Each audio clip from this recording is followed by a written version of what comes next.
সাত সাত আট মাস তো দাড়ি কাটতে পারিনি, তো আমার 7 মাস 8 মাস চলে গেছে আসলে প্রিপারেশনে যেতে যেতে। অনেকে বলে যে এত সময় কেন, মানে আমরা তো মেকআপই করে ফেলতে পারি, বাট ওই রিয়েল ব্যাপারটা আসে না, অথেন্টিক জায়গাটা আসে না। এবং দর্শকদের সামনে যেহেতু অনেকদিন পরপর আসি, সো একটা চেষ্টা থাকে যে তাদেরকে আসলে সবচেয়ে নিজের বেস্ট আউটপুটটা নিয়ে তাদের সামনে আসি।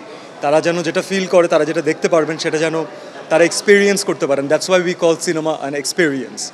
তো আমাদের টিমের প্রত্যেকটা মেম্বার, ইনফ্যাক্ট আমাদের মিউজিক্যাল ডিপার্টমেন্ট থেকে শুরু করে, আপনারা জানেন যে প্রিন্স ভাই আমাদের সাথে আছেন মিউজিকের দায়িত্বে। আমাদের টিমের প্রত্যেকটা মেম্বার আসলে এতটা সময় নিয়ে এতটা কষ্ট করে ফিল্মটা বানিয়েছেন এবং এতটা ওন করে। So it's almost time. আমরা এখন এক্সাইটেড হচ্ছি, কারণ আমরা ধীরে ধীরে মনে হয় দর্শকদের সাথে জঙ্গলির অনেক কিছু শেয়ার করা শুরু করব। আমি এখনও কোনো স্পয়লার দিতে যাচ্ছি না, তবে প্রপার টাইমেই স্টার্ট করব এবং আলহামদুলিল্লাহ দর্শকের মনে রাখার মতো একটা কাজ হতে যাচ্ছে আশা করছি। খুবই ভালো লাগছে। আমাদের বন্ধুদের যে কোনো কাজের জন্য আমি খুবই এক্সাইটেড ফিল করি। আমার মনে হয় যে এটা নিজেদেরই কাজ, তো এটা ভালো যে একটা অকেশন পাওয়া যায় সব একসাথে একটা ফিল্ম দেখার। সো খুবই ভালো লাগছে। Double million offer, Walton fridge কিনে পেতে পারেন 20 লক্ষ টাকা, রয়েছে কোটি কোটি টাকার নিশ্চিত উপহার।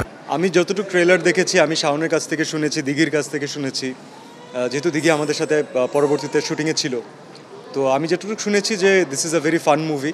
এখন আমি মানে আমাদের আসলে কি এত কঠিন কঠিন সাবজেক্ট নিয়ে আমরা সিনেমা বানাই, কিন্তু সিনেমার যে একটা আনন্দ অথবা লার্জার দ্যান লাইফ একটা ফিল, গুড ফিল, এই জনরার কাজগুলো অনেকটা কমে গেছে। তো আমি নিজে এই জনরার অনেক বড় ভক্ত। আমি বাসায় যদি নিজে ফিল্ম দেখি, আমার এরকম সিনেমা দেখতে খুব ভালো লাগে, যেগুলো বারবার দেখা যায়, বন্ধুদেরকে নিয়ে দেখা যায়। তো 36/24/36 আমার মনে হয় যে একেবারে সেরকমই একটা সিনেমা। বাকিটা দেখার পরে বলতে পারবো। আমার বর্তমান ব্যস্ততা আছে, টু বি অনেস্ট আমাদের নেক্সট ফিল্মের প্রিপারেশনের জন্য আছে, বাট সেটা নিয়েও খুব ঘটা করে কিছু বলতে পারছি না, কারণ এই দায়িত্ব ডিরেক্টর প্রডিউসারের উপরে ছাড়তে হয়। আমরা অনেক সময় অনেক কিছু বলতে চাই, বাট শেয়ার করা উচিত না। প্রত্যেকটা জিনিসের রাইট টাইম আছে।